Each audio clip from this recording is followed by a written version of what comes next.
Welcome back to the deep dive. Today, we are really focusing in on a single, incredibly pressurized week.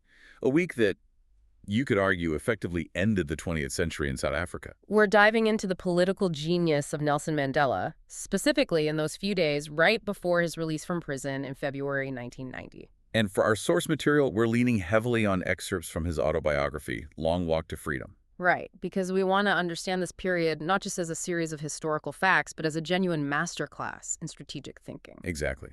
Our mission today is to give you that fast-track briefing on the critical negotiations, the demands he made, the huge risks he took. We're really asking, how did a man who was a prisoner for 27 years manage to control the entire narrative of his own freedom? And by doing that, manage the transition of a whole nation. It's an amazing study in delayed gratification, really. Yeah, where the personal need for liberty was just completely subordinated to the political need for stability. We want to get into the strategy that let him go from being this symbolic figure to a fully operational leader, in a matter of hours. Okay, let's unpack this.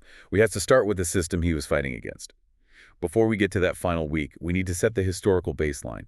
So for anyone who needs that quick anchor, what defined apartheid? Apartheid was, it was the absolute epitome of state-sanctioned injustice. It was the official codified system of racial segregation and discrimination in South Africa. And it was established for a very specific reason. Oh, absolutely. It was designed to ensure that all political, economic, and social power was reserved exclusively for the white minority. It systematically stripped non-white racial groups of their basic human rights, of their citizenship, through hundreds of these discriminatory laws. And Mandela's fight against that system, his leadership in the ANC, the African National Congress, that's what led to his 27 years in prison. Right. But by the late 1980s, you could see the system was crumbling. International pressure, economic sanctions, and just escalating internal resistance. And then came the breaking point. February 2nd, 1990. A huge moment. President F.W. de Klerk, who saw that the system was just unsustainable, he gives this historic speech that really signals the beginning of the end. And what were the most, let's say, explosive announcements in that speech? Because this wasn't just some small incremental change, was it? No, it was a political detonation. He announced a whole series of these radical shifts. The biggest one, most crucially, was lifting the ban on the ANC. Which the state had always considered a terrorist organization. Exactly. And also on the PTAC, the Pan-Africanist Congress, which was a rival anti-apartheid group. He also committed to freeing political prisoners jailed for nonviolent acts. He suspended capital punishment. And then he made that unambiguous declaration: the time for negotiation has arrived. You know, that lifting of the ban on the ANC is a political earthquake that so often gets glossed over. The speed of it is just astounding. What did that mean practically for Mandela and his comrades who were still physically behind bars? Oh, it meant everything. Our sources really stress the immediate impact, both practical and psychological. The ANC was, in an instant, decriminalized. So they couldn't be arrested just for being members anymore. Correct. And maybe just as important, the words and pictures of ANC leaders, including Mandela, could finally be circulated freely in South African media. For almost 3 decades, Mandela had been a ghost, a criminal icon. And now he's a legitimate politician about to step onto the world stage. And the state was officially recognizing his movement. It was a total paradigm shift. It sets the scene perfectly for the real deep dive here. So de Klerk had cracked the door open, and now all that pressure shifts entirely to the prisoner. Precisely. Which brings us to the most critical moments, about a week after de Klerk's speech. Mandela, who was at a private facility within Victor Verster prison, was taken to meet President de Klerk. And he gets the news the entire world is waiting for. You're being released tomorrow.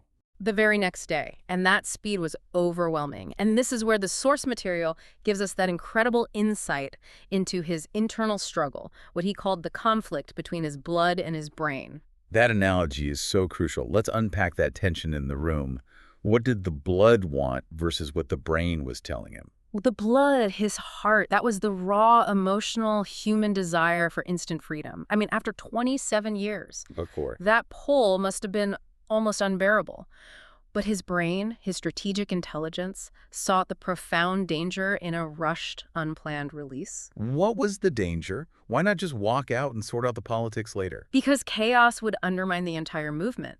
The ANC was just finding its feet again after decades underground. His family wasn't ready. Right. And the people in the townships were already so volatile, they could erupt into uncontrollable celebration or, even worse, violence against the government. Which would give the hardliners the perfect excuse to crack down and reverse everything. Exactly. Mandela knew his personal freedom was completely secondary to the need for a stable transition. So instead of grabbing his freedom with both hands, he does the most shocking thing you could possibly imagine in that room. He demands a delay. He tells the president of South Africa, "Thank you, but no, I need a week." That one decision just exemplifies the level of strategic patience we're talking about here. He insisted on a week to properly prepare the ANC, to draft his first public statement, and to get his family's logistics in order. De Klerk must have been absolutely stunned. The world's press was already on its way. He was. The source material notes the president was shocked that a man would ask to delay his own freedom. It showed that Mandela was already operating not as a grateful prisoner, But as a transitional head of state. exactly, immediately prioritizing the orderly dismantling of apartheid over his own personal gratification. That wasn't the end of the negotiation. De Klerk then moves to the second point, the location of the release. Right. The government's plan was to whisk him away, fly him to Johannesburg for a nice, contained, controlled event. And Mandela said no. He strongly refused. This was the key conflict over controlling the narrative. He insisted, "I will walk out of the gates of Victor Verster prison in Cape Town." He refused to be secreted away and sort of presented to the world as a gift from the government. He did, and the location was so important. We have to connect this for you, the listener. Why Cape Town? Why those specific gates? It's about ownership and symbolism, isn't it? It is. He'd spent nearly 3 decades in that Cape region, on Robben Island and then at Victor Verster. It had become his home, for better or worse. He wanted to acknowledge the people of the Cape who had stood by him, and crucially, he wanted to walk out on his terms. Not be flown by the regime to their preferred location. It's a visible demonstration that the power dynamic had fundamentally shifted. A huge one. And choosing to walk out the front door also meant facing a massive, totally unpredictable crowd, not some controlled photo off in Johannesburg. That was a huge risk. Oh, there was immediate concern. His comrades knew that any hint of violence or instability could give the security forces an excuse to crack down, to undermine de Klerk. But the strategy was to show the world two things. Right. First, that he commanded the loyalty of the people. And second, that he was capable of leading them peacefully. The political risk was high, but the symbolic reward-taking ownership of his freedom was just deemed higher. So de Klerk is in this impossible position. He's got the weight of the international media, global demands, and this prisoner dictating terms to him. What was the compromise? De Klerk left the room to consult, and you can imagine the immense heat he was under from hardliners in his own cabinet. When he came back, he confirmed that the postponement was impossible. The world was already informed. The global stage was set for the next day. So the government won on the timeline. But Mandela won on the narrative. De Klerk agreed that he would be released from the gates of Victor Verster prison. Giving him the exact symbolic moment he needed. That was the moment. The negotiation concluded, and de Klerk, in this gesture of reconciliation, poured whiskey to celebrate. Though Mandela, ever the disciplined one, only pretended to drink. He did. And even after that intense diplomatic chess match, the night was far from over. He goes back to his cottage near midnight. There's no rest. What's the immediate urgent task? Organizing. Despite the emotional exhaustion, he immediately sends messages to his wife, Winnie, to his close friend, Walter Sisulu, and to his ANC colleagues in Cape Town.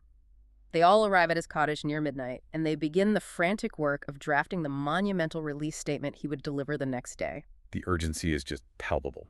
The very first thing he does with his freedom is prepare the political groundwork for everyone else.